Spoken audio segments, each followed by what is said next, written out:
Primera Estación, el podcast de estacionpacífico.com con Miguel Ángel Vargas. Es traído a ustedes por La Marina, va con tu estilo, Cervecería de Colima, nos gusta mucho ser de aquí, y Kiosco, celebremos lo nuestro.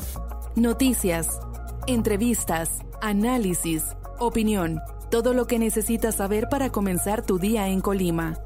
Primera Estación, el podcast de estacionpacífico.com con Miguel Ángel Vargas. Comenzamos. Muy buenos días, les saluda Miguel Ángel Vargas, transmitiendo desde la cabina de Super 98.9 en la tierra favorita del sol, aquí en Colima Capital. Transmitimos para todo el estado de Colima, allá nos escuchan en el Valle de Tecomán en el 105.3, en Max 105.3. Es una producción de estacionpacífico.com para Grupo Audiorama Comunicaciones. Hoy es viernes, es 31 de julio, ahora sí ya para todos es quincena, no puede haber ya jefes que digan que todavía no y que se esperen hasta el lunes. Es 31, viernes 31, a la gente que tiene empleo que le pagan quincenalmente, pues le tienen que pagar hoy. Ojalá todos reciban sus salarios y lo sepan cuidar toda la quincena porque el dinero está escaso. Es viernes 31 de julio, saludamos a la gente que nos escucha por todas las vías, a la gente que nos escucha allá en el Valle de Tecomán, a la gente que nos escucha en los 5 municipios de la zona metropolitana de la capital colimense a través del 98.9 y también a la gente que vía Facebook en Estación Pacífico nos está siguiendo en esta transmisión en vivo que también hacemos para llegar a todos ustedes. Muy buenos días, muchas gracias por estar con nosotros. Obviamente les agradecemos, les reiteramos el agradecimiento por estar incorporándonos, estar confiando en nosotros en términos informativos y de alguna manera incorporándonos en su rutina diaria. Espero no hartarlos con lo mismo, pero para mí es importante pues todos los días decirles que obviamente esto nos genera pues un orgullo que nos incorporen en su rutina diaria, pero también una responsabilidad para hacer un trabajo periodístico serio, que es lo que buscamos hacer esta mañana, aportando información útil, verificada, contextualizada para todos ustedes, para que ustedes sobre los temas importantes sepan lo que está sucediendo y bueno, cuando hay opiniones encontradas, visiones encontradas sobre un mismo tema, que tengan todas las visiones relevantes y que ustedes puedan formar su propio criterio, que al final será el bueno. ¿De qué vamos a platicar en los próximos 120 minutos? ¿Qué temas hay en el menú de nuestro programa de hoy, de este viernes? Bueno, vamos a seguir con la actualización de la epidemia en el estado de Colima. Ayer se da un número bajo de nuevos contagios, sin embargo hay que ponerle un gran asterisco a esta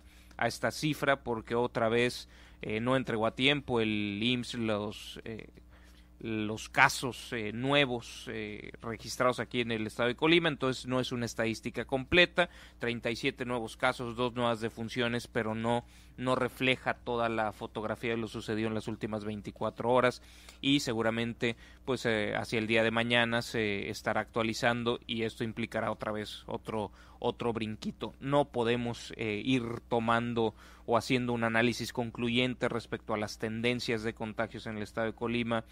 Todavía faltan días para que veamos si vamos ya en la estabilización de esta curva de contagios o si seguimos creciendo. Pero bueno, les vamos a compartir la información que tenemos sobre los nuevos casos, sobre las nuevas defunciones. Obviamente esto también contextualizado en el ritmo de crecimiento que vive la pandemia en el país. Platicaremos también de ello. Relacionado con el COVID, tenemos algunas otras cosas que platicarles. Vamos a hacer un recuento de los grandes eventos que iba a tener Colima, algunos de los cuales pues ya eran tradición, costumbre, año con año que se llevaran a cabo y que la pandemia pues los mandó a la congeladora. Vamos a hacer un recuento de ello.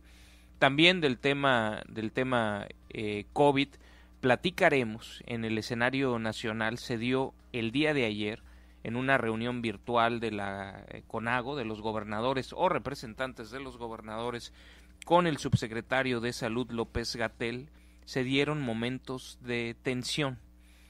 Hay algunas filtraciones, una reunión privada en Zoom y demás que no se transmite en vivo, pero fueron filtrados o obtenidos por un columnista de El Heraldo, del Heraldo de México, algunos de estos audios. Y bueno, lo que se ha planteado es que López-Gatell amenazó con cárcel a los gobernadores que no respetaran el semáforo epidemiológico. Más o menos así fue una de las lecturas que se dio. En los audios que se filtraron de esta reunión, López-Gatell sí hace algunas referencias pues a que se tiene que asumir la responsabilidad de las decisiones tomadas. Como tal, una frase, al menos en los audios que este columnista que mencionaba filtran, no hay una amenaza explícita, así como fue planteado por el propio columnista, pero sí hay un señalamiento a las consecuencias, ¿no? Y vamos a estar platicando de eso.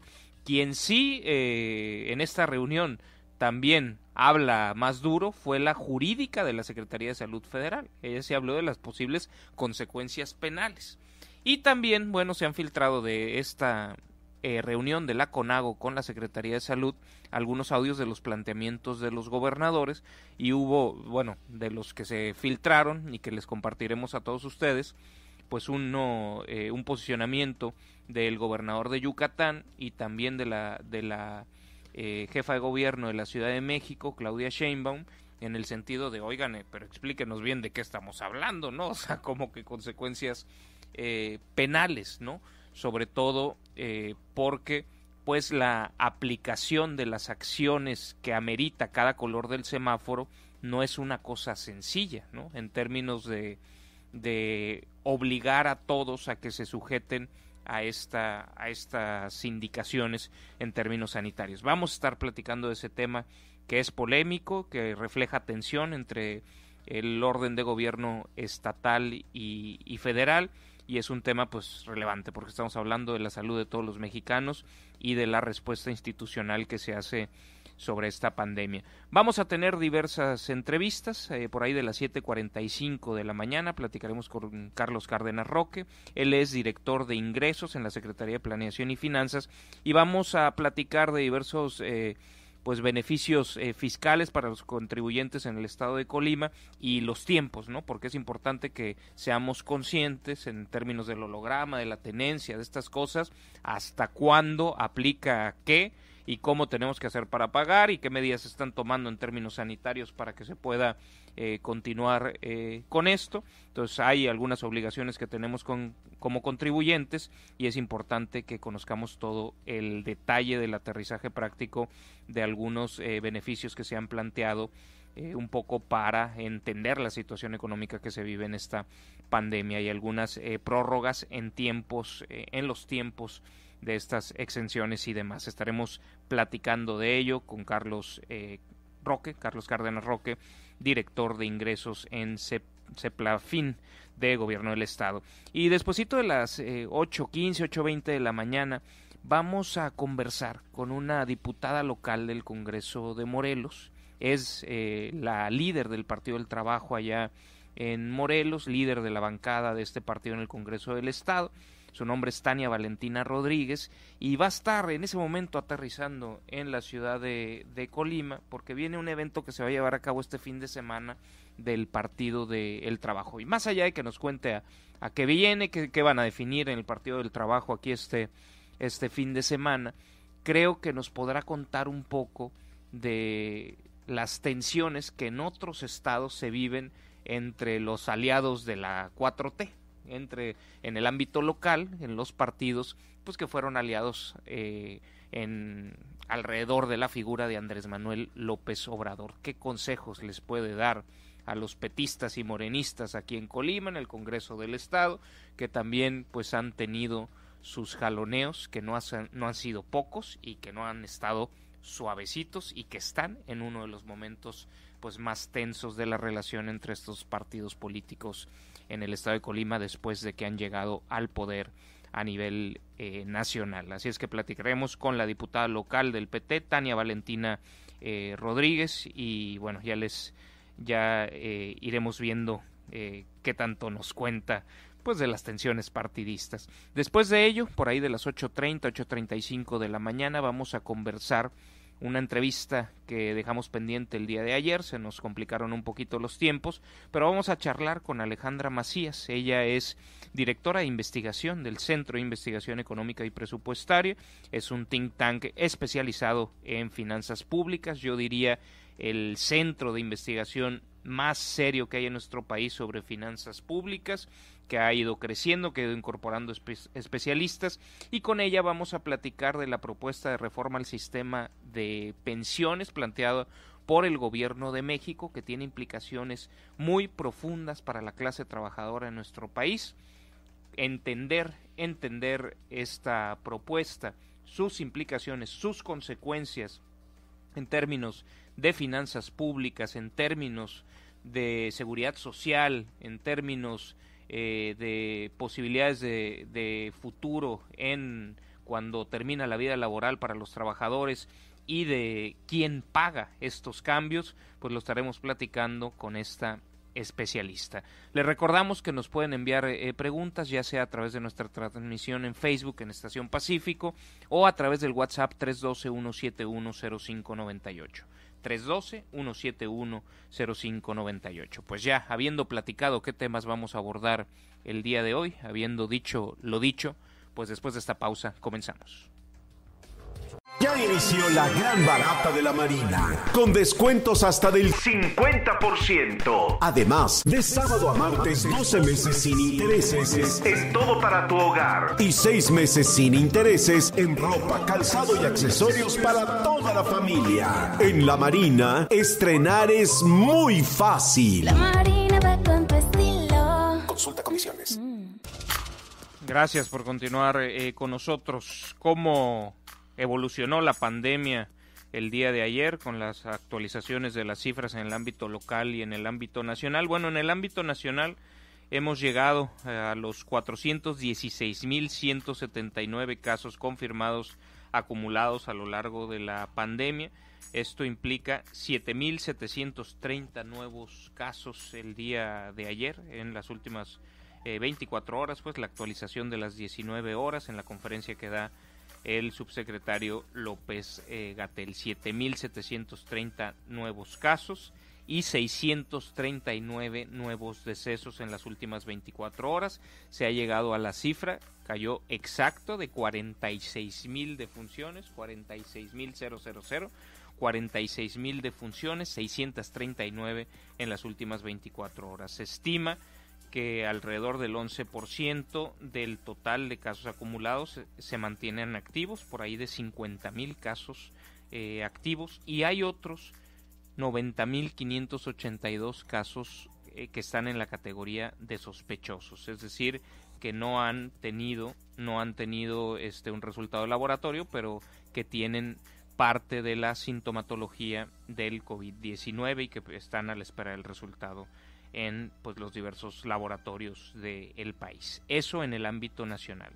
En el ámbito local, pues el día de ayer la Secretaría de Salud y Bienestar Social reportó 37 nuevos casos y 2 nuevas defunciones por COVID, con lo que el estado de Colima llegó a 1,861 casos positivos acumulados y 213 decesos por este virus. La dependencia estatal detalló a través de un comunicado que envía por la noche todos los días. En el de ayer, pues detalló que se registraron estas muertes en 2 hombres mayores de 65 años de edad, que eran habitantes respectivamente de Manzanillo, uno de Manzanillo y uno de Tecomán. De los 37 nuevos casos, 19 contagios fueron en mujeres entre edades de los 10 hasta los 65 años de edad, es decir, hay niñas aquí, de las cuales de estas 19, 17 reciben atención ambulatoria. Que ese dato sea alto siempre es positivo porque implica que no son pacientes graves, y 2 sí están graves y están hospitalizadas. De estas 19 pacientes, 7 son de Colima Capital, 5 son de Tecomán, 4 de La Villa y 3 de Manzanillo.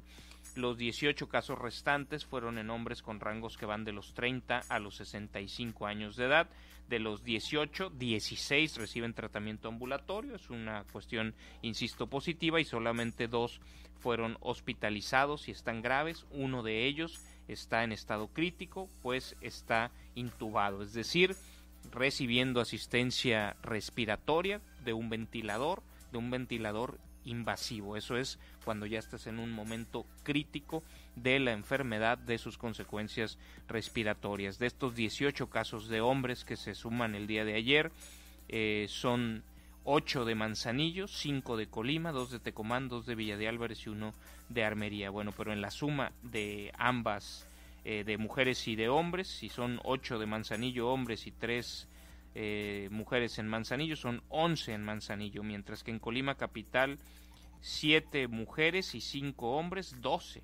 Entonces Colima capital pues es el que más casos sumó el día de ayer, y esto solamente lo menciono para decir cómo el foco de la pandemia en el estado, de haber sido inicialmente Manzanillo, pues ya se está yendo a las otras 2 zonas metropolitanas, a las otras 2 zonas urbanas importantes, que es la zona conurbada Colima-Villa de Álvarez y también en el municipio de Tecomán, porque si analizamos con detalle, en este momento de los 725 casos acumulados que tiene el municipio de Manzanillo, solo 151 están activos, mientras que en Tecomán, que tiene pues casi la mitad menos que Manzanillo en términos de confirmados acumulados a lo largo de toda la pandemia, tiene 417, pero tiene de esos 417, 203 casos activos, casi la mitad, y bueno, más de 50 casos activos más que Manzanillo.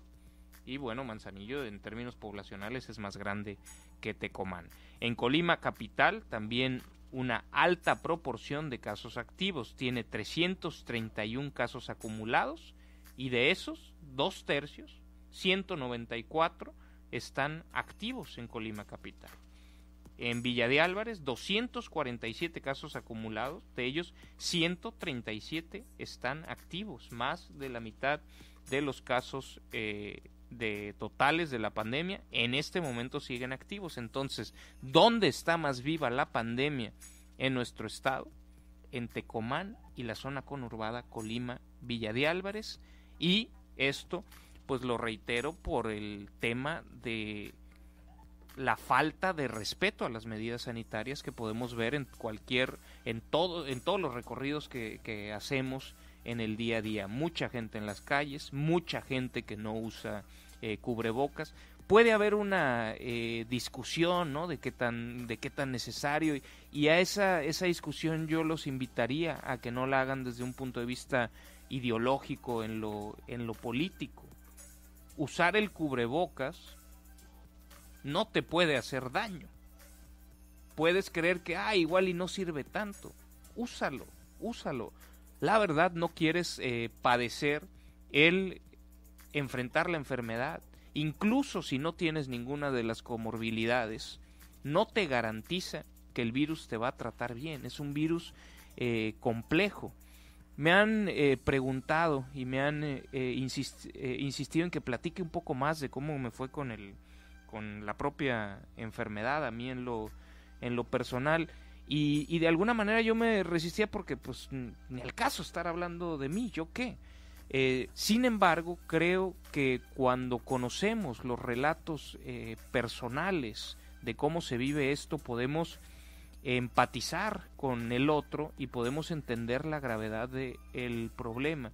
Y yo insistiría, incluso si ustedes son personas sanas, que están en su peso, que son relativamente jóvenes, ¿no?, que no tienen hipertensión, no tienen diabetes con trabajo, tienen una que otra kilito de más, aunque se sientan súper saludables, aunque vayan al gimnasio, vayan a correr, lo que sea, este virus, pues sí, hay ciertas tendencias de a quién afecta más, y esos son grupos de riesgo que se tienen que cuidar más y que le tienen que tener más miedo al virus, pero no es una garantía.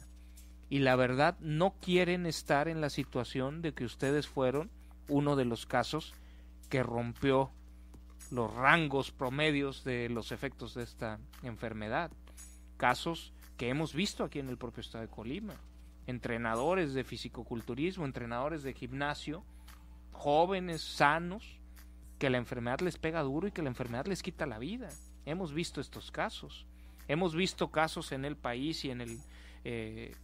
no sé si en el estado si ha habido decesos de menores de edad, pero en el país ha habido decesos de menores de edad. Ha habido decesos de bebés. Entonces, creo que vale la pena que hagamos de más. Es mejor hacer de más que hacer de menos para cuidarnos. Eso es desde el punto de vista individual. Y si pensamos en el prójimo al que estimamos, supongamos que ustedes no tienen conciencia social del prójimo al que no conocen y el que no está directamente relacionado con ustedes. Pero definitivamente tendrán en su cadena de contactos, así nada más un eslabón, tendrán gente que representa para ellos un altísimo grado de vulnerabilidad del adquirir el virus. Tendrán adultos mayores en su familia, tendrán gente que tiene características físicas que pues los ponen más riesgo ante este virus, y la verdad es un virus rudo, que la pasas mal, que todo el sistema médico, no solo en nuestro país, sino a nivel mundial, apenas le está entendiendo cómo se comporta este virus. Es el problema de una naturaleza o de otra. Se tiene que tratar es un problema de coagulación o es un problema de otra naturaleza. Hay una discusión sobre esto. Hay efectos, hemos leído también cosas interesantes que no sé explicar con el detalle técnico adecuado, pero por ejemplo, hay una capacidad que tenemos los seres humanos para respirar lo necesario. Por eso, por esta capacidad que es como un reflejo, creo que relacionado con una glándula o algo así, uno no podría suicidarse dejando de respirar, ¿no? Bueno, obviamente lo puedes hacer con algún ayuda mecánica, ¿no? Pero simplemente decidiendo ya no voy a respirar, esto te obliga a respirar. Y ese mismo efecto reflejo, esta función de nuestro cuerpo, también ocasiona que cuando estás fallando en la oxigenación, te invite, te obligue, te lleve a respirar más y que empieces como a hiperventilarte, porque es el esfuerzo para obtener el oxígeno que no tienes. Sin embargo, este virus atrofia ese reflejo. Entonces te falta oxígeno y tú no sientes que te falta oxígeno. Y te vas adormeciendo, y empiezas a respirar menos y te empieza a faltar más oxígeno, y esto comienza a complicar más todas las funciones de tu cuerpo, porque obviamente es toda una cadenita. Por la presencia del oxígeno empieza a fallar a nivel celular tu cuerpo y el sistema se comienza a colapsar.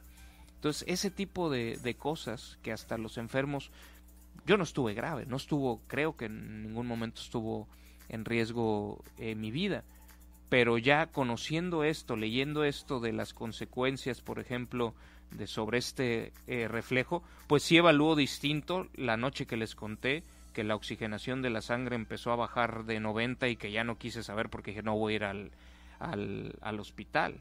O sea, sí la podemos pasar mal, sí podemos poner en riesgo nuestra vida. También podemos tener la suerte de que ni lo sintamos o que sea una gripita más y que a los 2 días estemos como si nada. Pero también hay gente que la pasa tan mal que después hay estragos de salud. Es decir, yo ya no tengo la presencia del virus en mis vías respiratorias, comprobado químicamente, o sea, ya no lo tengo. No tengo capacidad de contagiar y no hay claridad, pero tengo cierto periodo de inmunidad donde resultaría complejo que me reinfectara.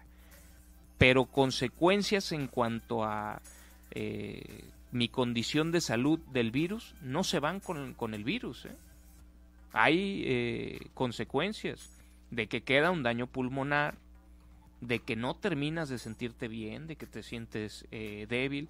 Entonces creo que vale la pena que pues seamos precavidos de más, que seamos obsesivos en las medidas sanitarias, porque, bueno, todavía no hay claridad en las tendencias de que ya estemos aplanando la curva y porque también no le queremos jugar a los vivos de ser, aunque nos estuviéramos contagiando poquitos, ustedes no quieren ser de ellos, no quieren caer con la responsabilidad de que quizás contagiaron a otro que le puede costar la vida, no quieren tener a un familiar enfermo, entonces vamos cuidándonos, vamos usando el cubrebocas. Sé que puede ser muy cansado que estemos repite y repite esto, pero la verdad, si ustedes piensan en qué difícil ha sido este año, si quieren que la economía se reactive, si quieren ya poderse ir de vacaciones con sus familiares, que las cosas vuelvan a la normalidad, que regrese el fútbol y los eventos y los conciertos, señores, tenemos que hacer más de lo que estamos haciendo para contener esta pandemia. Obviamente las instituciones correspondientes tendrán que hacer su chamba para el tema de las vacunas y demás, y llegaremos a ese momento, pero ese momento no hay claridad de cuánto tardará en que estemos ya con la posibilidad de tener vacunas de manera masiva, sobre todo en nuestro país. Hasta ahí dejo el tema, vamos a hacer una pausa y continuamos. Y bueno, en el ámbito nacional les decía que se había dado una tensión entre el gobierno de México y, bueno, las autoridades sanitarias del gobierno de México, el subsecretario López-Gatell y la mayoría de los gobernadores agrupados en la Conferencia Nacional de Gobernadores. Ya ven que se reúnen cada semana de manera virtual para revisar, bueno, los temas relacionados con la pandemia. Recordarán ustedes que se había dado un jaloneo, una tensión, pero que parecía que estaba llegándose a acuerdos. Por ejemplo, se pasó de definir que la actualización del semáforo epidemiológico, que es un mecanismo federal, pero que marca un color para cada entidad de la República, iba a hacerse cada 15 días en lugar de cada 7 días. Ese fue un planteamiento que vino de los gobernadores, que ha tenido en este grupo de los gobernadores del noreste y del gobernador de Jalisco y el propio gobernador Ignacio Peralta ha tenido como al grupo más combativo, o que ha hablado más fuerte, ¿no? En este grupo que también está Silvano Aureoles y demás, y el gobernador de Durango, son los que más han alzado la voz criticando o posicionándose en contra de algunas de las definiciones del gobierno de México en materia sanitaria. Bueno, se había dado este proceso de estira y afloje, que si en lugar de 7 días cada 15 días, se ajustó algunos de los criterios para la determinación del semáforo y de alguna manera también se ajustaron los mecanismos para dirimir diferencias en los datos que generaban el color de el semáforo. Parecía que ya se estaba avanzando hacia pues una mejor coordinación o menos bronca entre federación y estados en materia de la definición de las políticas sanitarias adecuadas al momento y al nivel de la pandemia que estamos viviendo. Pues esas reuniones han continuado, son de manera virtual, y el día de ayer pues se dio una reunión entre los gobernadores y López-Gatell y no estuvo pues exenta de tensiones.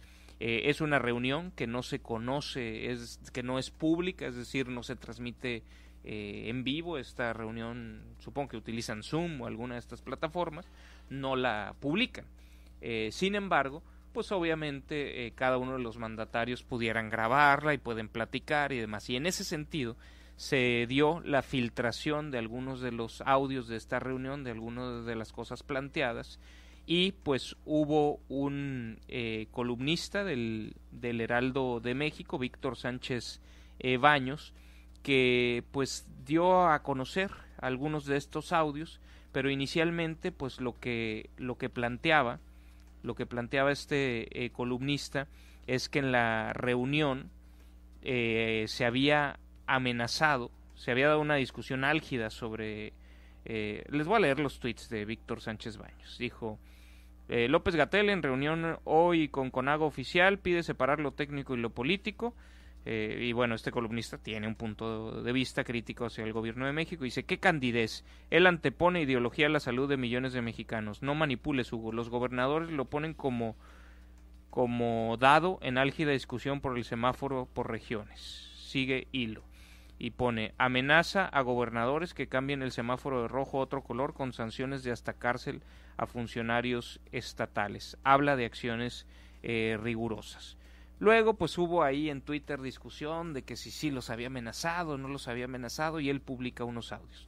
Para no sobreinterpretar, escuchemos ese audio que este columnista del Heraldo de México, Víctor Sánchez Baños, publicó en sus redes sociales, donde muestra parte de lo planteado por el subsecretario López-Gatell respecto a las responsabilidades que se tienen que asumir en cada ámbito de gobierno por las decisiones tomadas en el manejo de esta pandemia. Nosotros no tenemos inconveniente en que, con base en las leyes vigentes, compartamos lo que nos corresponde en una forma abierta, colegiada, dialogada, que era el espíritu de lo que se conversó el lunes, pero sí tenemos que hacerlo de una manera muy rigurosa para que esta responsabilidad, a propuesta de los gobiernos estatales, ahora explícitamente compartida, se ejecute de manera muy formal. Ese sería el sentido, y estamos abiertos al objeto. La Autoridad Sanitaria Federal no puede sustraerse de ejercer sus responsabilidades, porque la omisión implica una responsabilidad. La Autoridad Sanitaria Federal tiene responsabilidades que ejercer y no puede dejarlas abiertas a que sean a consideración. La ejecución específica de esas actividades, dado el carácter descentralizado del Sistema Nacional de Salud desde 1997, recae en una atribución que, en concurrencia con la Federación, no solo pueden, sino deben ejercer las autoridades sanitarias estatales. Y en términos de lo dialogado, no solamente el lunes, sino a lo largo de estas 8 semanas, nos parece totalmente procedente, además deseable, más pragmático, más práctico, que ustedes como gobernadores puedan definir los elementos específicos. Pero esto tiene que ser correctamente especificado. Yo no detecto como tal una amenaza de los vamos a meter a la cárcel, no aplica, pero sí que dice, pues bueno, quien manda en términos sanitarios es el gobierno de México, y los gobiernos estatales tienen responsabilidades de aplicar lo que se manda, lo que se define desde el gobierno de México. Eso es lo que yo escucho. Pero quien sí, hizo comentarios más rudos, que entiendo que son los que levantaron, los que les hicieron, como dicen por ahí, pararse de pestañas a los mandatarios estatales, fue lo dicho por Marisela Leucona, abogada general de la Secretaría de Salud. Vamos a escuchar este audio. La metodología del sistema de semáforo por regiones requiere hacer algunas consideraciones de carácter jurídico, normativo, respecto de dónde proviene la facultad de la Autoridad Sanitaria Federal, en este caso la Secretaría de Salud. Recordemos que existen 4 autoridades sanitarias reconocidas en Ley General de Salud. Una de ellas es el Presidente de la República, la otra la Secretaría de Salud, el Consejo de Salubridad General y las entidades federativas. En este sentido, existen acuerdos emitidos por la Secretaría de Salud como parte de la acción extraordinaria basada, jurídicamente sustentada en la Constitución, en la base segunda de la fracción 16 del artículo 73, que establece expresamente que la Secretaría de Salud deberá, en caso de enfermedades graves, epidemias graves, dictar las medidas preventivas indispensables. Entonces ya tenemos aquí definido quién es quien evalúa la intensidad de la epidemia, por un lado, y por otro lado la obligación de las entidades federativas de implementar las medidas necesarias en caso de que el gobierno de una entidad federativa deje de acatar el resultado de la evaluación semanal y omita instrumentar las medidas correspondientes al respectivo nivel de riesgo indicado por la Autoridad Sanitaria Federal y, en consecuencia, instruya a su población a tomar medidas relacionadas con un nivel de riesgo menor, previa investigación de la autoridad competente que así lo resuelva, se hace patente que él o los servidores públicos que tomen dicha determinación podrán ser responsables civil, administrativa y o penalmente de dicha decisión. Podrán ser responsables penalmente por las decisiones, es lo que decía la abogada. Esto es lo que pues puso tensos a los gobernadores, y ahora vamos a escuchar lo que dijo el gobernador Mauricio Vila de Yucatán, pues que obviamente manifestó preocupación al respecto. Pensando que entendí bien, entonces nuestra propuesta que hicieron muchos gobernadores de que el semáforo pudiera ser indicativo y no obligatorio, según lo que escucho, pues sí termina siendo obligatorio. Lo único que ustedes plantean es que se ponga que las medidas ya establecidas, ¿no? El tema de los horarios, el tema de los días de actividades de ciertas sectores económicos es lo que dependería de nosotros. La verdad es que sí me quedo un poco pues preocupado, porque pues entonces la principal preocupación que tenemos todos los gobernadores pues prácticamente es una negativa, ¿no? El semáforo nacional es obligatorio, y ahora en el documento se plasma que si no lo hacemos así tenemos responsabilidades administrativas y penales. Y la jefa de gobierno en la Ciudad de México, parte de la 4T, cercanísima de Andrés Manuel López Obrador, la lleva bien con López-Gatell, pero pues en este tema cada quien con sus responsabilidades, y Claudia Sheinbaum pues planteó que habría que aclarar eso que estaban diciendo sobre las responsabilidades penales. Vamos a escuchar.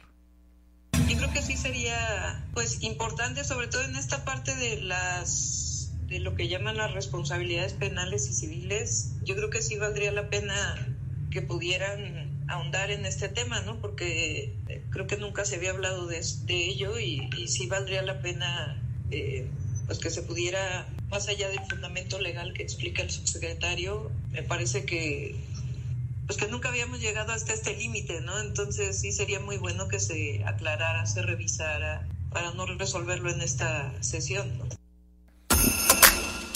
Y bueno, recapitulando, yo no escucho como tal, al menos en este audio, una amenaza de cárcel a los gobernadores que no respeten el semáforo, sí una claridad de quién puede tener responsabilidades. Sí hubo una mención de que pudiera haber responsabilidades penales.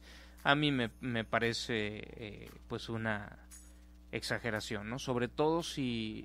O sea, es que también estamos entrando, y ya les comparto mi opinión de manera breve, estamos entrando en terreno de arenas movedizas, porque pues sí podemos entender como bandazos en lo planteado por el gobierno de México respecto a si es obligatorio o es pues una recomendación.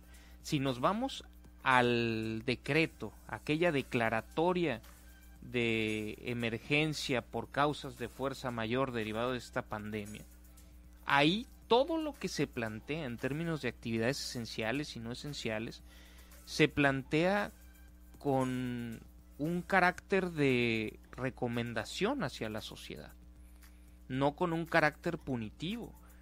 Tan es así que se emitió una declaratoria por causas de fuerza mayor y no se emitió una declaratoria de estado de excepción, donde constitucionalmente hay mecanismos para limitar garantías individuales por ciertas causas, ¿no? Cuando estamos en un estado de excepción, no se aplicó eso. Entonces, pues sí suena raro que cuando el enfoque del gobierno de México siempre ha sido de convencimiento, de coparticipación con la sociedad, de corresponsabilidad y de vamos a hacerlo por convencimiento y no por imponer la ley. Incluso el presidente López Obrador se ha manifestado en contra de los que han sido más duros en el estado de Jalisco, ¿no? El propio gobernador Alfaro, algunos municipios que han ido a detener a la gente que no trae cubrebocas y demás, se ha manifestado contra eso. Y ahora, pues de alguna manera hacen señalamientos planteando de meter a la cárcel a los gobernadores que no hagan lo que ellos dicen en términos sanitarios. Percibo cierta incongruencia. No va a pasar, no van a meter a la cárcel a nadie, pero pues sí hay una tensión respecto a cómo manejar la pandemia. O sea, no tuvimos acceso a toda la reunión para entender bien lo sucedido, pero bueno, este es el nivel de tensión que hay entre los distintos órdenes de gobierno. Vamos a hacer una pausa breve y continuamos con más información. Entrevista. Gracias por continuar con nosotros en Informe 24. Saludo a través de la línea telefónica a Carlos Cárdenas Roque. Él es director de ingresos de la Secretaría de Planeación y Finanzas del Gobierno del Estado. Carlos, muy buen día, ¿cómo estás? Hola Miguel Ángel, muy buenos días. Con el gusto de saludarte a ti y a todos los auditores que nos escuchan esta mañana. Gracias por la oportunidad que nos dan de poder compartir la información que generamos en la Dirección General de Ingresos de la Secretaría de Planeación y Finanzas. Carlos, hay distintos temas de interés para los contribuyentes que en su mayoría están pasando un tiempo complejo, tanto estemos hablando de las empresas como de las personas físicas, y se han dado pues algunos beneficios para los contribuyentes, pero pues creo que valdría la pena tener claridad de los tiempos. No sé con qué empezar, no sé si empecemos con las condonaciones de multas y recargos en términos del holograma y la tenencia. ¿Qué es lo que tendría que saber sobre eso la ciudadanía? Bueno, actualmente tendríamos que tomar muy en cuenta dos fechas. Una que vence hoy, 31 de julio, hasta el día de hoy tienen la oportunidad de que quienes tengan... Carlos, perdón que te interrumpa, tenemos algún problemita con la línea, vamos a intentar colgar y volverte a marcar porque te escuchamos no solamente muy lejos, sino como una interferencia que creo que es de nuestra línea. Vamos a colgar y te marcamos en un momento para que la gente pueda escuchar adecuadamente. Una disculpa, ahorita reconectamos esta conversación. Estamos conversando con Carlos Cárdenas Roque, director de ingresos de la Secretaría de Planeación y Finanzas. Hay gente que obviamente año con año paga su tenencia, su holograma, y lo paga desde el primer mes del año y no tiene ninguna bronca, pero habemos otros más desorganizados que siempre lo andamos dejando para después, que ya no sabemos cuándo es la fecha donde ya no va a haber pues la condonación de la tenencia si se paga el holograma y demás, o la gente que trae algunos rezagos en el pago de esas contribuciones, pues que sepan lo relacionado a hasta cuándo hay estos beneficios fiscales. Pues bueno, estamos tratando de restablecer la comunicación porque escuchamos un poco de interferencia y la verdad podía ser algo molesto para ustedes, pues estar escuchando esta conversación no en la calidad adecuada, no en la calidad que ustedes merecen. Les recuerdo que nos podemos comunicar vía WhatsApp en el 312-171-0598, 312-171-0598 es el WhatsApp de este programa. También a través de nuestra transmisión en Facebook nos pueden dejar comentarios, ahí los vamos leyendo. Algunos nos dejan comentarios ya después de que esta transmisión quedó como video, que se puede volver a ver y escuchar, pero bueno, buscamos incorporar sus comentarios, sus opiniones a lo que aquí vamos abordando. En ocasiones lo hacemos en el propio programa, en ocasiones pues los contestamos un poco más adelante. Gracias a toda la gente que nos está siguiendo en este momento esta transmisión. Vamos a restablecerla.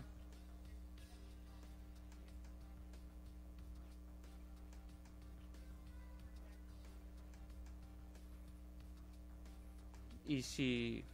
Perdón, estamos aquí en vivo, produciendo en vivo esto, tratando de resolverlo. Pues a ver si marcándonos él se entra sin esta interferencia que estamos padeciendo aquí en la cabina para tratar de remediar el asunto. Ojalá lo podamos remediar. Vamos a pedirle al entrevistado que nos marque.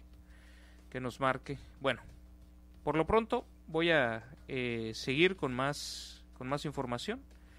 El día de ayer, en la conferencia que todas las mañanas da la Secretaría de Salud, se dio a conocer pues además de obviamente la actualización de los casos y demás, que todas las mañanas también se revisan estos datos que ya fueron previamente compartidos, se dio a conocer que 650 personas han sido contratadas para el sector salud en esta pandemia. 650 personas, no es cosa menor, esto implica un esfuerzo financiero mayor, y pues implica las necesidades, o sea, es también un reflejo de las necesidades que tiene el sector salud de tener a más gente para atender esta pandemia. Ha sido meses muy difíciles para los trabajadores del sector salud, que se vive con muchísima tensión porque se la están jugando día a día. Los trabajadores del sector salud están poniéndose en riesgo a ellos y sus familias, y obviamente hay una gran tensión y hay un gran cansancio. Y imagínense, todos los que atienden COVID pues están ante esta tensión porque les llegan los casos graves. Entonces no es un momento normal, pues es un momento donde tienes casos graves todos los días, que esto en términos de tensión, atención, carga emocional, pues representa algo complejo. Así es que nuestro reconocimiento a todos los trabajadores del sector salud, en lo público y en lo privado, por el esfuerzo que están haciendo por atendernos adecuadamente. Hemos restablecido la comunicación con Carlos Cárdenas Roque, director de ingresos de la Secretaría de Planeación y Finanzas. Carlos, a ver cómo te escuchamos. Bueno, tenemos un poco de interferencia, pero vamos a tratar de escucharte. Cuéntanos qué beneficios fiscales hay para los contribuyentes. Bueno, como te comentaba hace un momento, el día de hoy hay dos fechas importantes que me gustaría que los contribuyentes tengan muy en cuenta. El primero es que el día de hoy se vence la posibilidad, hoy 31 de julio, se vence la posibilidad de que los contribuyentes que tienen multas y recargos derivados de la falta de cumplimiento del pago del holograma y o de la tenencia en ejercicios anteriores a 2019, pues hasta el día de hoy tienen el 100% de descuento. Una vez que entramos el 1 de agosto, hasta el 17 de agosto, el 17, tendremos la posibilidad de seguir con la tenencia subsidiada del 100% y el pago del holograma. Son dos fechas. Ahí ya no habría, a partir del 1 de agosto hasta el 17 de agosto, ya no habría descuento en multas y recargos. Entonces son dos fechas importantes que quisiera compartirles, que es hoy 31, se vence la posibilidad de tener la condonación en multas y recargos del 100%, y hasta el 17 de agosto tenemos la ampliación del plazo para recibir el 100% en el subsidio a la tenencia y el pago del holograma. Esta fecha, el 17 de agosto, ¿es por una decisión tomada en el Congreso del Estado? Sí, es una ampliación que se hace por decreto y nada más se ampliaron estos últimos 17 días.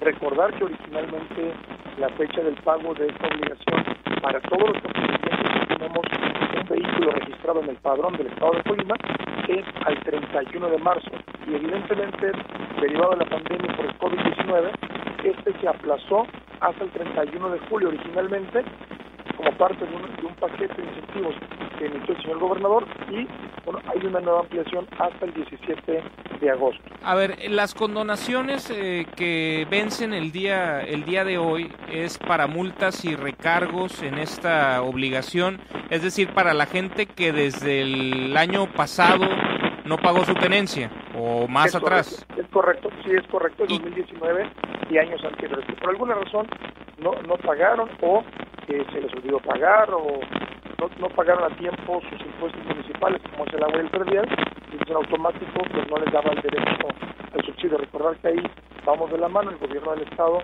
con este impuesto y se va a trabajar con los municipios para que ellos también puedan recaudar lo propio en materia de predial y agua.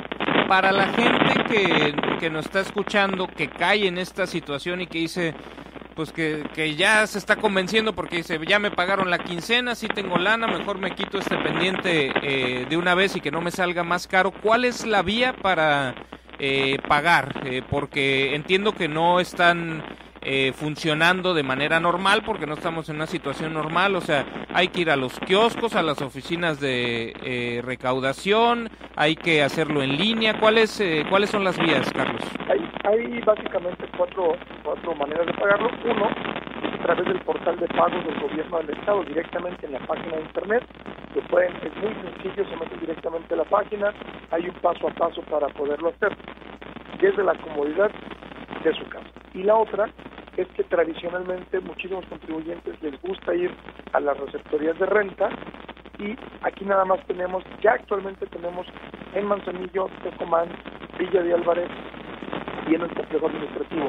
La que tenemos dentro de las oficinas de la Secretaría de Movilidad es actualmente no está operando. La Secretaría de Movilidad a partir del día de hoy de nueva cuenta no está operando derivado de esta pandemia, y por lo tanto también nosotros la receptoría.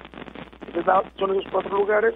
Luego entonces tenemos también 5 kioscos de gobierno electrónico, solo de 21 kioscos.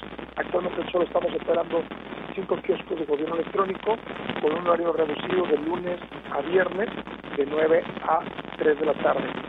Estos están dentro de Mercado Soriana, ambos en Villa de Álvarez, uno más en el centro de Tecumán, uno más dentro del registro civil que está en las antiguas instalaciones del batallón, y uno más dentro del complejo administrativo.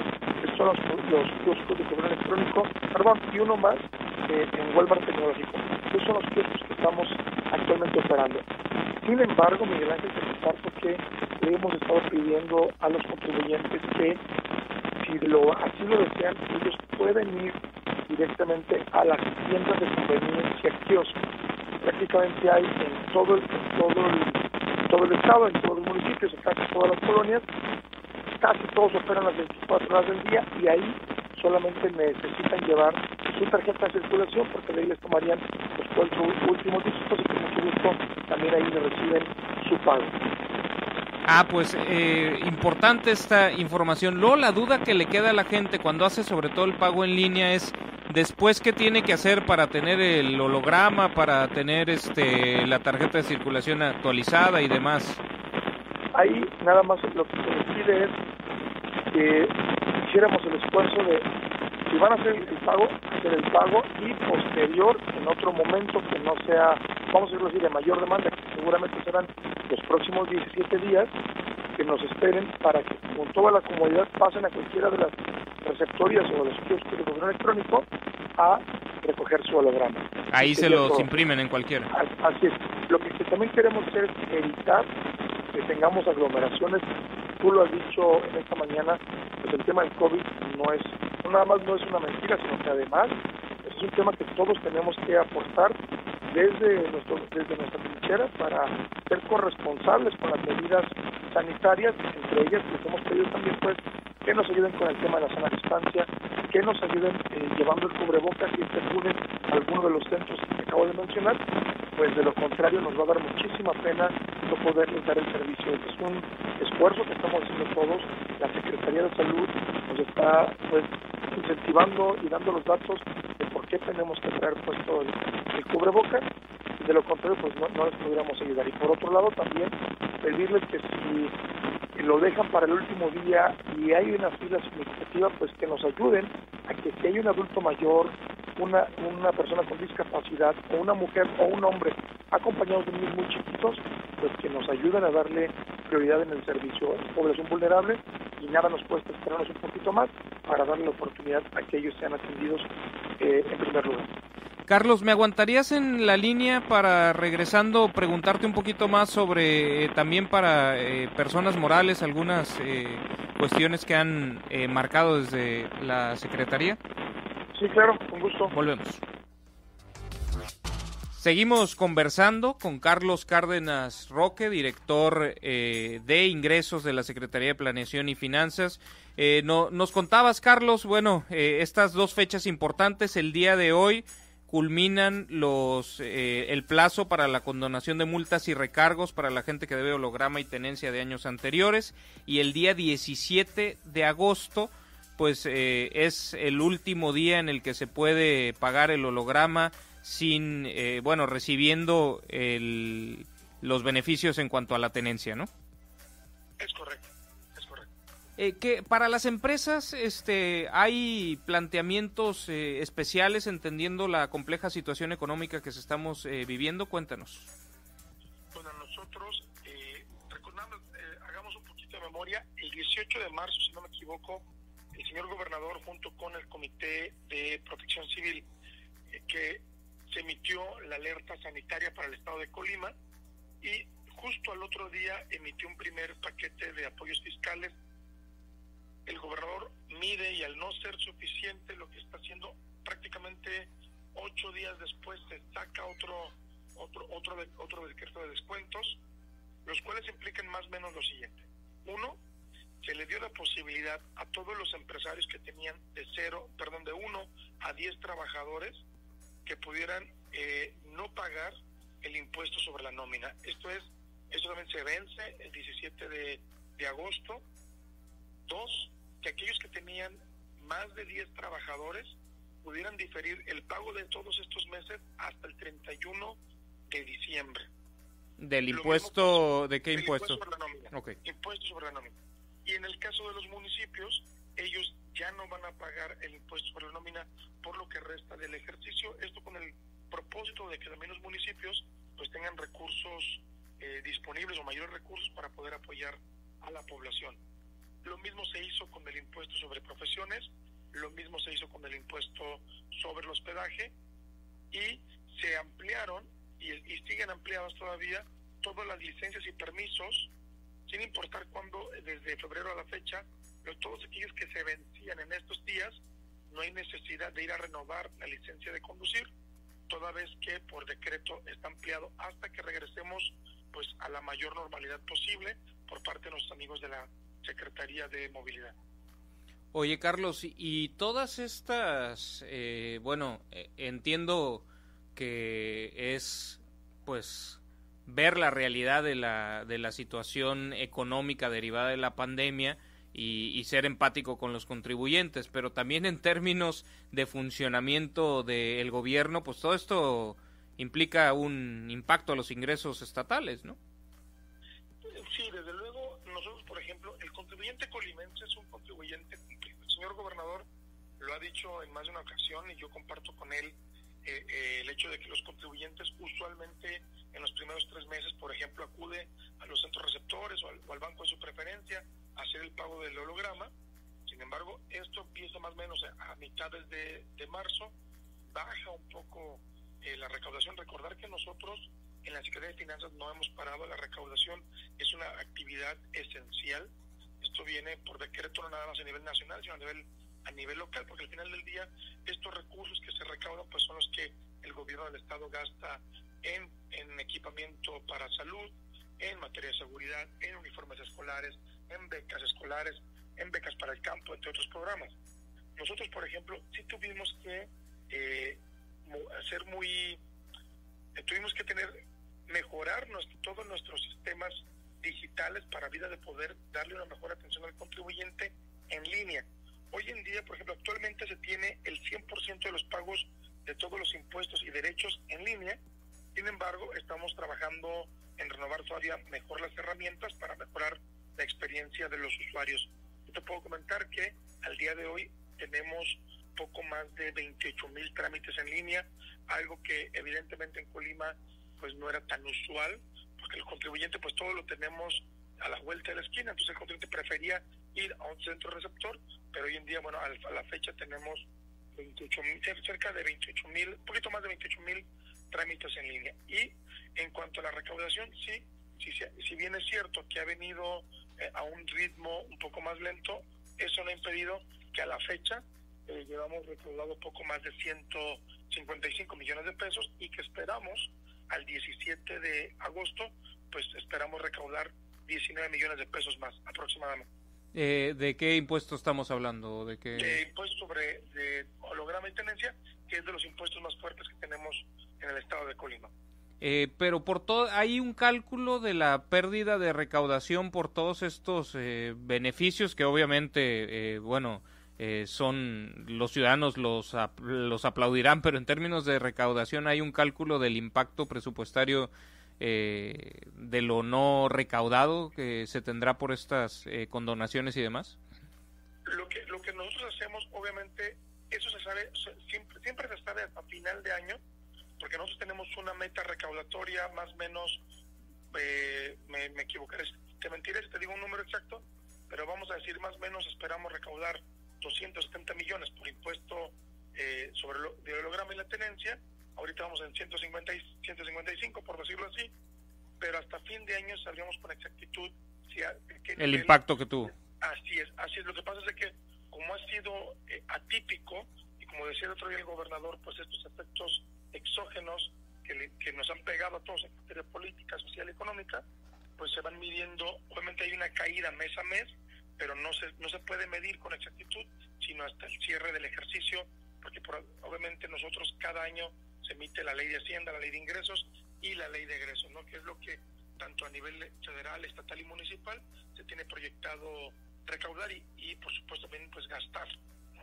Quizás estamos siendo reiterativos, pero creo que vale la pena para la gente que no escuchó bien al inicio, que nos recuerdes. A ver, hoy vence la condonación de multas y recargos en el pago del holograma y tenencia, pues para la gente que tenga deudos de años anteriores. ¿Acudir a dónde, Carlos? Pueden hacerlo directamente en la página del gobierno del estado, ahí desde su casa sin ningún problema lo pueden hacer, es muy sencillo. Lo pueden hacer directamente en el banco de su preferencia, pueden ir a cualquiera de nuestras 4 receptorías que actualmente tenemos abiertas, que está en Manzanillo, Tecomán, Villa de Álvarez y en el complejo administrativo. Es decir, en la página generas la línea de captura, el estado de cuenta. Así es, el estado de cuenta o la línea de captura, y directamente ahí eliges cuál es tu banco y con el que tú tienes tu tarjeta y haces tú el pago sin ningún problema. Te emite un recibo y ya después podrás acudir a cualquiera de estos puntos a recoger tu holograma. Y también hay 5 kioscos abiertos, ¿no? Hay 6 kioscos de gobierno electrónico abiertos que están en Soriana y Mercado Soriana en Villa de Álvarez, en Walmart Tecnológico aquí en la ciudad de Colima, dentro del registro civil que está en las instalaciones del antiguo batallón, uno más en el complejo administrativo y tenemos uno más dentro de las oficinas de movilidad que te reitero, a partir del día de hoy no van a estar trabajando al público. Entiendo que ellos hoy nos dirán cómo van a estar trabajando, y también pues la receptoría que tenemos dentro de movilidad no está operando. ¿Y Tecomán y Manzanillo? En Tecomán sí, tenemos ya abierta la receptoría de renta, los kioscos de gobierno electrónico no. En Tecomán sí tenemos un kiosco de gobierno electrónico y la receptoría también está abierta. Ok.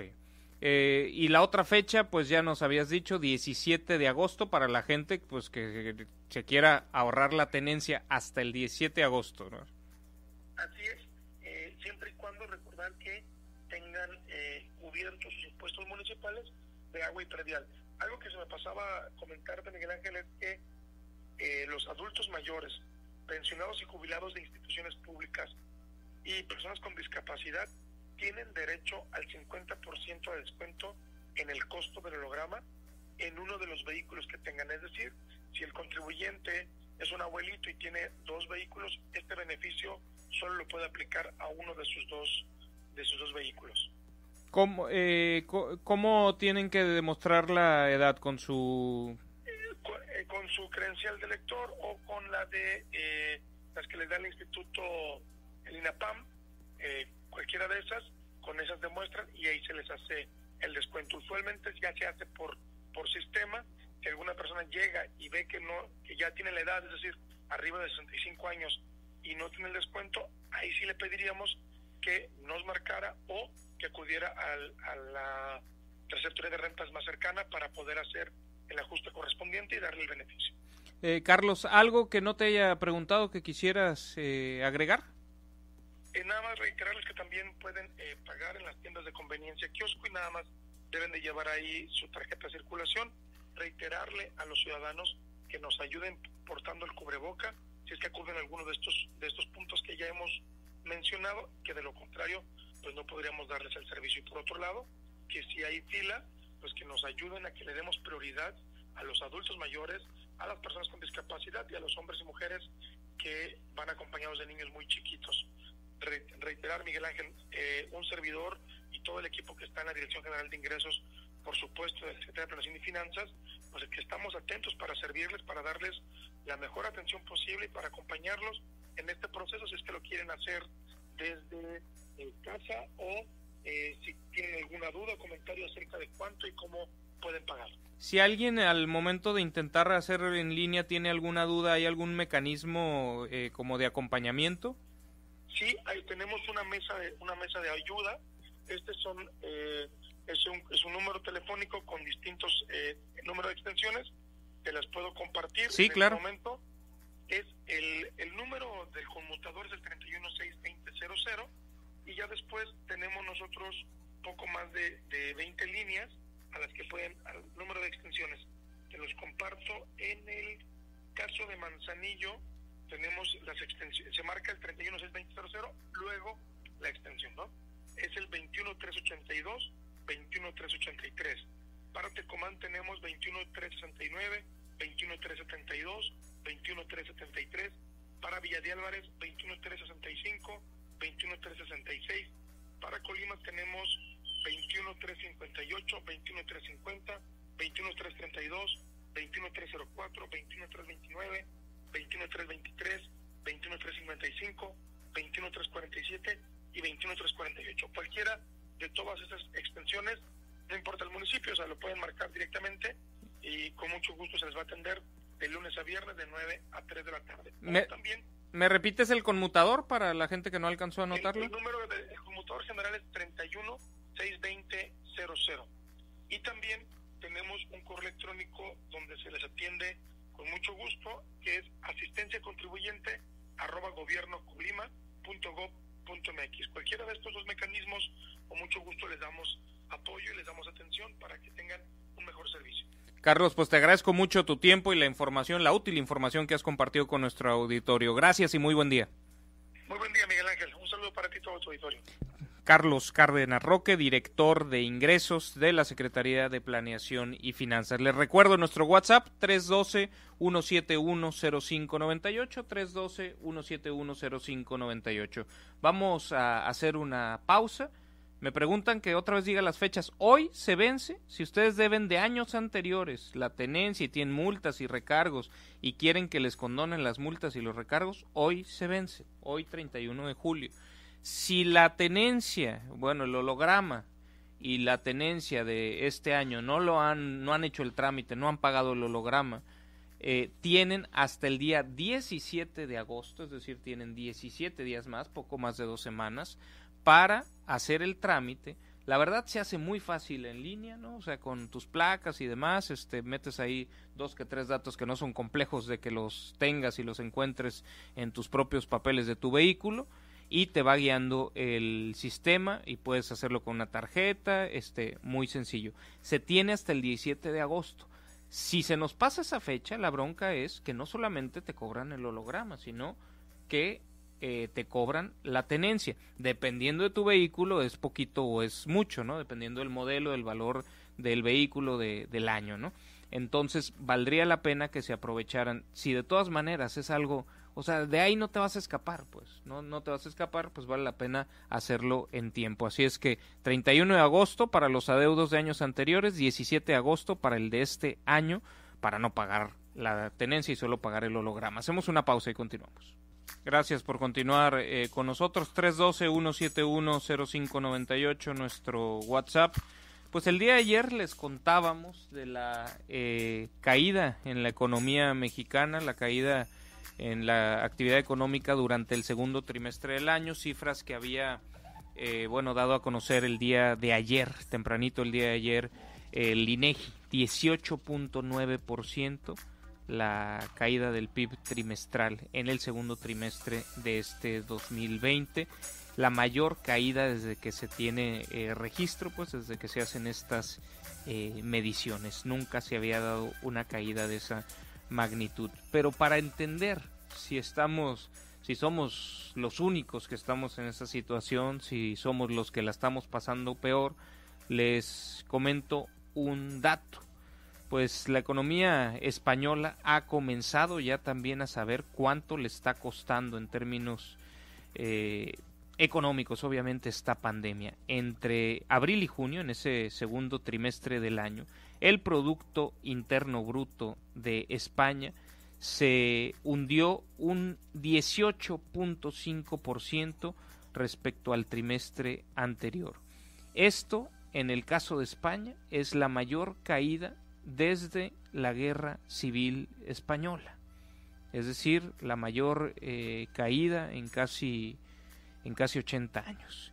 Este desplome se suma al descenso de la actividad económica de 5.2% que se había dado en el primer trimestre del año, e implica que durante la primera mitad del año las restricciones a la movilidad y demás, y a las actividades derivado de la pandemia, pues se llevaron casi una cuarta parte del PIB, es decir, un recorte de lo que se generaba en términos económicos en la economía española.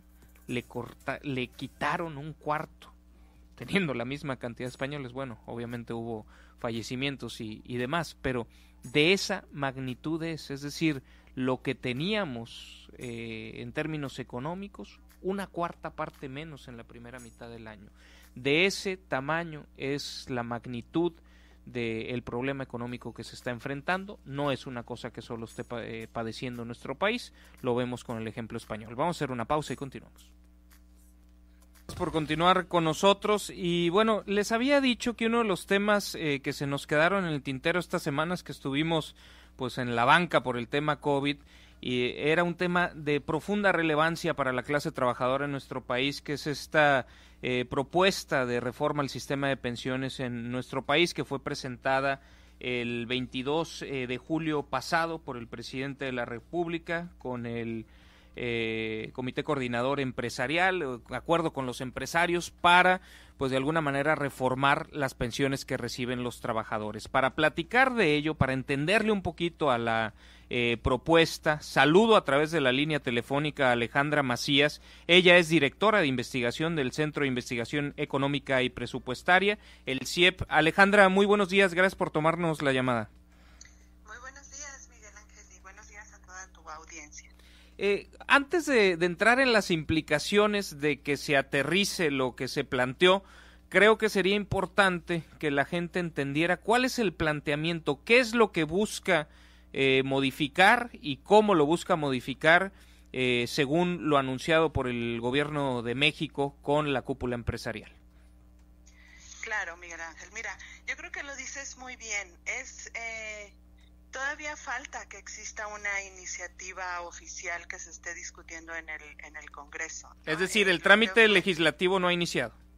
No, porque no han presentado ni siquiera la iniciativa. Lo que presentaron en el 22 fue como un acuerdo entre el Consejo Coordinador Empresarial, entre el Gobierno Federal, y bueno, ahí estaban también la Cámara de Diputados y Senadores, pero no ha empezado ese proceso justo que mencionas. Entonces, lo que sabemos es lo que dijeron ahí, que son el cambio a 3 parámetros de las pensiones del IMSS, ¿no? Entonces, empezando por ahí, es una reforma a pensiones parcial, no es a todo el sistema de pensiones, y bueno, solo atiende aproximadamente el 30% de los trabajadores, o sea, de la población económicamente activa en México. Es para los que cotizan en el IMSS.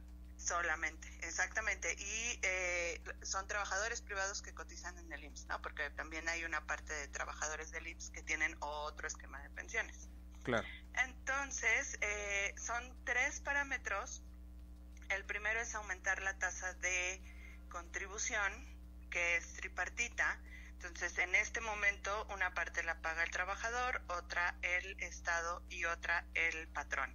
El patrón paga el 5.15% de un 6.5%, que es la tasa de cotización actual. La propuesta es aumentar esa proporción del patrón hasta 13% para que la tasa de cotización sea del 15%, ¿no? Esta medida,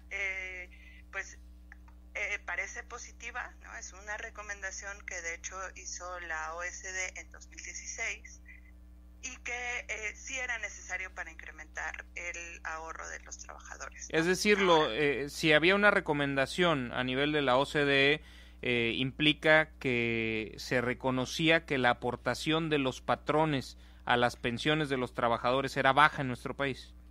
No, la contribución en total es baja. Independientemente de dónde venga. Sí, la del patrón es la más alta siempre, ¿no? Lo que encarece el trabajo formal. Y esa es una de las críticas que se les ha hecho a esta medida, porque si encarece el empleo formal, podrían disminuir los salarios para pagar menos cuotas, ¿sabes? O sea, se generan ahí incentivos en el mercado laboral que no son tan deseables, pero el hecho de que aumente el ahorro para la pensión es una medida positiva, digámoslo así. Hay que ver si esto realmente sucede como lo están mencionando, porque otra vez, si no vemos en la ley cómo se va a hacer esta contribución, porque en otros medios se ha mencionado que no precisamente el patrón va a aportar la parte de los trabajadores que ganan menos de 4 UMAS, sino que va a ser el gobierno, pero todavía no se sabe muy bien cómo se va a organizar eso.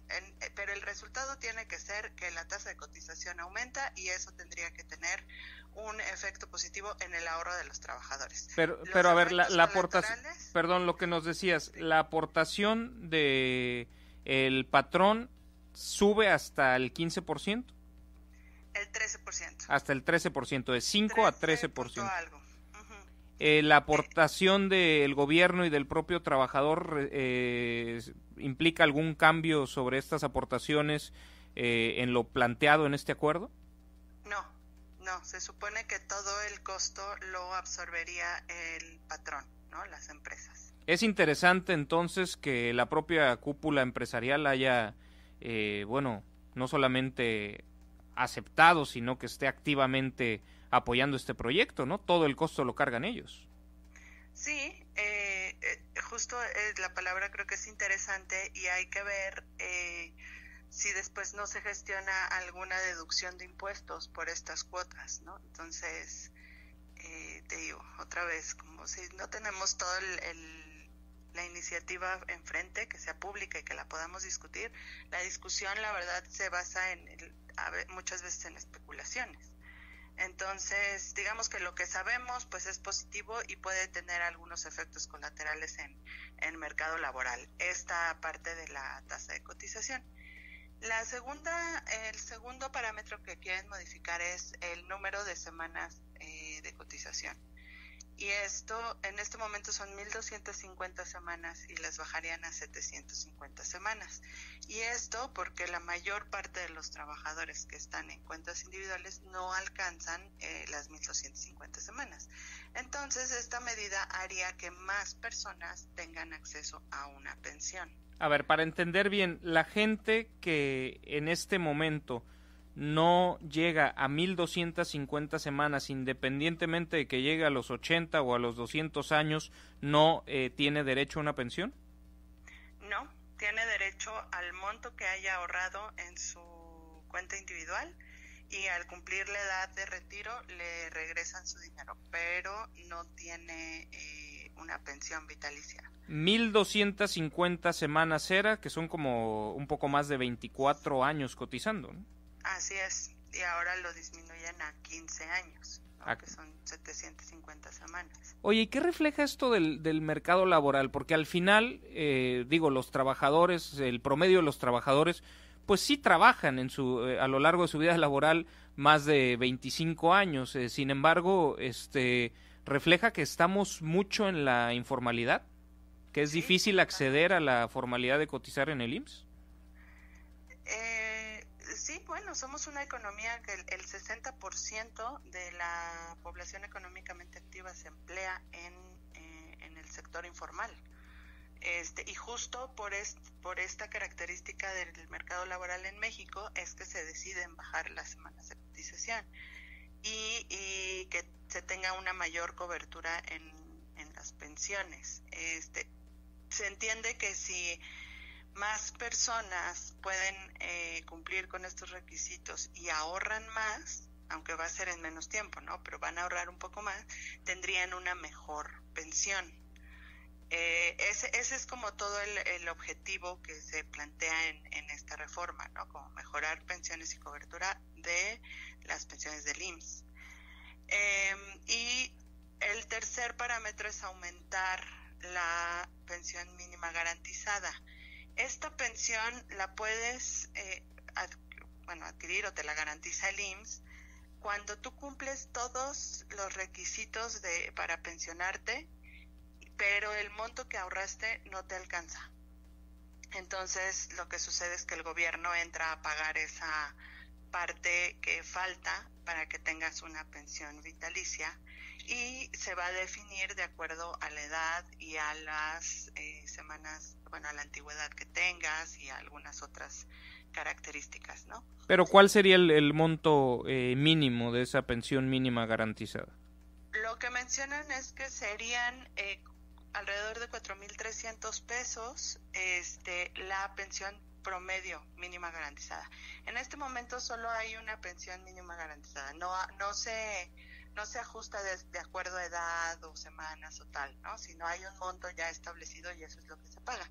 Y aquí lo que se está proponiendo es que sea más alta la media y que pueda llegar incluso hasta 9,000 pesos, dependiendo de estas características del trabajador, ¿no? Entonces, en general, y lo que se ha mencionado es que estas medidas son buenas para los trabajadores del IMSS, puede haber efectos en mercado laboral que no sean deseados y que no tiene costo para el gobierno, pero ahí nosotros, desde CIEP, tenemos nuestras dudas, porque si aumenta la mínima garantizada, si bajan el tiempo de cotización, aunque aumente la tasa de cotización, yo creo que el gobierno va a tener que salir poniendo más gasto corriente para cubrir estas pensiones, aunque no a corto plazo, ¿no? Esto lo estaríamos viendo más bien a mediano plazo. La parte que no te entendí es por qué el cambio en las semanas de cotización pudiera tener un efecto ahí. Esta parte no la entendí. Porque es menos tiempo, estás ahorrando por menos tiempo, aunque sea un monto mayor, pero en realidad el acumulado será menor y a la hora de ofrecer una pensión mínima garantizada tendrá que poner la diferencia el gobierno.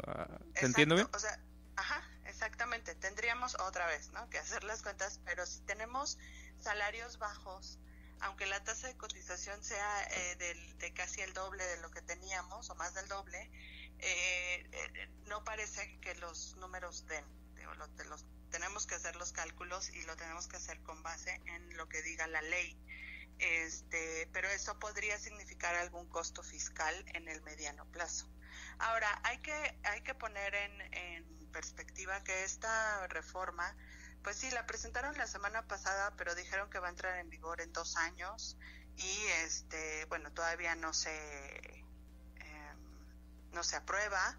Y tú me podrías decir, bueno, pero la Morena tiene la mayoría en las cámaras y no va a ser difícil que se aprueben, pero recordemos que desde enero de 2019 hay una propuesta de cambios al SAR que se atoró en Senado y no sucedieron esos cambios. Entonces hay que esperar y ver si esto sucede, y si suceden, los cambios no van a ser tan inmediatos, ¿no? O sea, entra en vigor en 2 años y la tasa de cotización aumenta paulatinamente en 8 años. La principal preocupación que ustedes resaltan en términos de finanzas públicas, de esto que obviamente tendremos que aterrizar ya conociendo la iniciativa legislativa en términos formales, la principal preocupación es que termine representando un costo,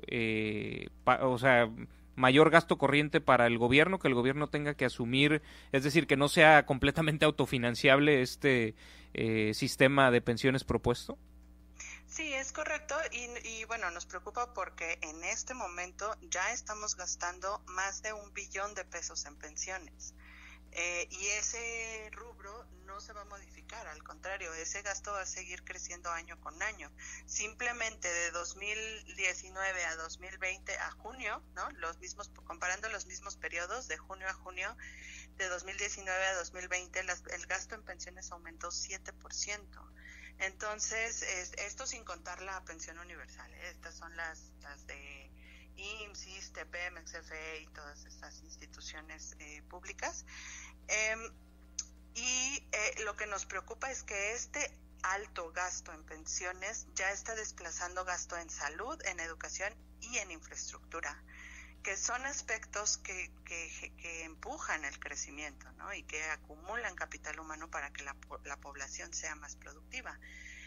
Entonces, bueno, desde CIEP nos parece una reforma parcial. El sistema de pensiones está compuesto por 4 pilares: el de reparto, el de cuentas individuales, ahorro voluntario y la no contributiva. Esta reforma solo se enfoca en Afores, en cuentas individuales, y solo para el IMSS, ¿no? Entonces, no hay una reforma integral y hace falta una ley marco donde establezca las mismas reglas y los mismos beneficios para todos los subsistemas de pensiones que tenemos. ¿Cómo se relaciona esto con lo que ahorran los trabajadores en los Afores, para la gente que no comprendemos bien cómo funciona el sistema? Todo el sistema, digamos, la gente que ahorra en Afores está en el pilar 2, ¿no? Y dependiendo de cuándo empezaron a cotizar, tienen acceso a la pensión anterior en el IMSS o solamente la pensión de cuentas individuales, ¿no? Entonces, en este momento, pues todos los pensionados, todas las personas que reciben pensiones del esquema anterior de reparto, de antes de la reforma de 1997 del IMSS, ese gasto es muy alto, es de, no sé, de casi el billón de pesos, ¿no? Hay algunos gastos en cuentas individuales que hace el gobierno que hace que superen ese billón.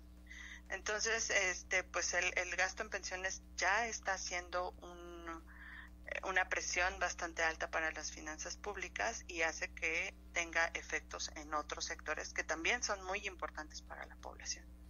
¿Alguna recomendación hacen desde CIEP para que esta propuesta no sea parcial? Es decir, ¿hay una necesidad de una reforma más integral?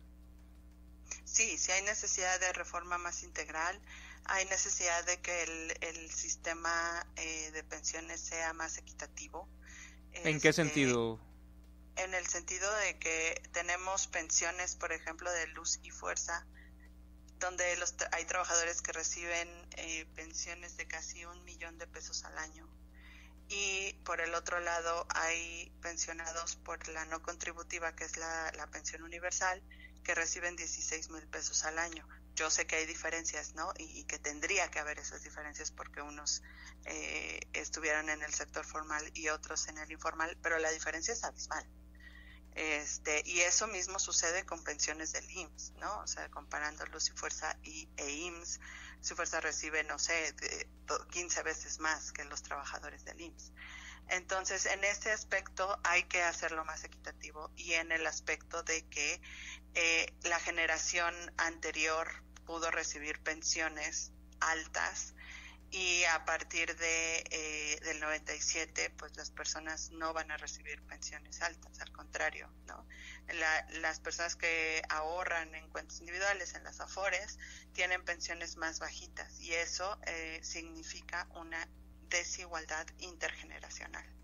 Entonces, bueno, en ese sentido hay que revisar el gasto que se hace en las pensiones de reparto, y una de las cosas que nosotros hemos dicho es que se topen las pensiones. De hecho, eso existe en las pensiones del ISSSTE, ¿no? Que se pensionaran a 10 salarios, se toparan las pensiones a 10 salarios mínimos, y eso podría liberar algo de gasto en reparto que se pudiera redistribuir para los demás pilares, ya sea para el ahorro voluntario o para las cuentas individuales o incluso para la no contributiva. Y todo esto es en aras de tener una sociedad más igualitaria y que permita ser más productiva, ¿no? Que nos permita desarrollar como país. Por un lado, hay una preocupación de el crecimiento o la presión en el gasto que implican las pensiones, pero por otro lado se reconoce que las pensiones en nuestro país para las mayorías son muy bajas, ¿no? Sí, pero justamente ese es el punto. O sea, gastamos un montón que además pagamos todos nosotros, ¿no? Lo pagamos con nuestros impuestos, con el IVA, con el ISR. Entonces, o sea, destinamos mucho dinero a eso y las pensiones son bajas para la mayoría de la población. Entonces, a eso me refiero con que sea más equitativo. Y hay casos, por ejemplo, en el sector público, pues como tú decías, muy inequitativos. Por ejemplo, menciono en el caso de Colima, los trabajadores públicos estatales tienen acceso a un sistema estatal de pensiones, que entiendo que genera una buena pensión para los trabajadores en comparación con el promedio nacional, y adicionalmente esta pensión estatal pues también cotizan en el IMSS y también generan derecho a una pensión en el IMSS, ¿no? Entonces los burócratas estatales tienen dos pensiones cuando la mayoría de los mexicanos no tienen una, ¿no? Exacto, y por eso mencionaba el hecho de que hubiera una ley marco, ¿no? Que dijera cuáles son las reglas y los beneficios pues iguales para todos, porque eso sucede, imagínate, tenemos más de 1,000 subsistemas de pensiones en nuestro país y cada uno tiene reglas distintas y cada uno tiene beneficios distintos. Entonces eso hace muy difícil regular el sistema de pensiones. Entonces, ¿valdría la pena un sistema único? ¿Dices 1,000 subsistemas? Más. ¡Qué locura! Es que hay sistemas por municipio incluso, ¿no? Por universidades públicas. Entonces se hacen muchos. Y yo creo que sí valdría la pena que tuviéramos un sistema, si no único, pues lo más parecidos, ¿no? Yo entiendo que hay ciertas diferencias en trabajos, tipos de trabajos, en riesgos, etcétera, pero que no fueran tan dispares, ¿no? O sea, que no hubiera alguna institución donde, voy a hablar un poco de salud, pero instituciones que te cubren operaciones estéticas y otras donde apenas te atienden, ¿no? Entonces, es lo mismo con las pensiones. Hay unas que te dan unas pensiones que parece el premio mayor y hay otras con las que apenas vives. Entonces, Alejandra, y leyendo el documento que hicieron analizando el propio acuerdo, también me quedo con la otra parte. Me parece importante resaltar el hecho que mencionabas al principio, de que esto aborda solo una tercera parte de la clase trabajadora de nuestro país, es decir, no se está planteando algo que resuelva o que mejore las pensiones de toda la clase trabajadora, ¿no? Sino de un tercio de la clase trabajadora. Así es, o sea, y esto está relacionado porque, pues lo mencionábamos hace rato, el 60% de la población trabajadora, pues está en la informalidad, ¿no? Y para ellos no se ha establecido, al menos no lo anunciaron, un esquema donde pudieran ahorrar periódicamente, ¿no? Y si tienen acceso a una pensión y tal. Entonces, debería abordarse entonces también trabajadores en la informalidad, trabajadores independientes, todos los trabajadores. Claro, sí. Si queremos que esto sea más equitativo porque mira, finalmente si no haces esquemas para ellos, cuando lleguen a la edad adulta de 68 años, pues le vas a dar, como gobierno y como sociedad, les vamos a dar la pensión universal, ¿no? Y que es bastante bajita y generas población adulta mayor pobre y tienes otras consecuencias y otros costos. Entonces tendrías que estar haciendo políticas actuales para subsanar esos problemas que pudieras tener más adelante. Alejandra, pues muchas gracias por toda esta información. ¿Algo que no te haya preguntado que creas conveniente mencionar? Pues no, yo creo que platicamos bastante amplio del tema. Yo solo invitaría a tu audiencia que nos visiten en CIEP MX en todas las redes sociales y ahí publicamos siempre temas de finanzas públicas, no solo de pensiones. Bueno, los esperamos. Pues Alejandra, te agradezco mucho. Gracias por tu tiempo, por la información y muy buen día y muy buen fin de semana. Igualmente, muchas gracias. Alejandra Macías, ella es directora de investigación del Centro de Investigación Económica y Presupuestaria, el CIEP. CIEP.mx es su página web. Volvemos. Pues bueno, solo regreso para despedirnos. Quiero agradecerles por haber estado a lo largo de esta semana con nosotros. Desgraciadamente se nos terminó el tiempo. Esperamos que la información aquí compartida, además de interesante, resulte útil para todos ustedes. A nombre de todo el equipo que hace posible este programa, Informe 24, el equipo de estacionpacífico.com, yo les agradezco su compañía, su preferencia y me despido. Soy Miguel Ángel Vargas. Les deseo el viernes y el fin de semana que ustedes se merecen.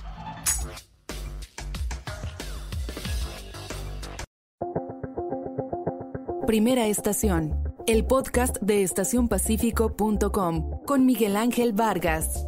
Es traído a ustedes por La Marina, va con tu estilo, Cervecería de Colima, nos gusta mucho ser de aquí, y Kiosco, celebremos lo nuestro. Presentaron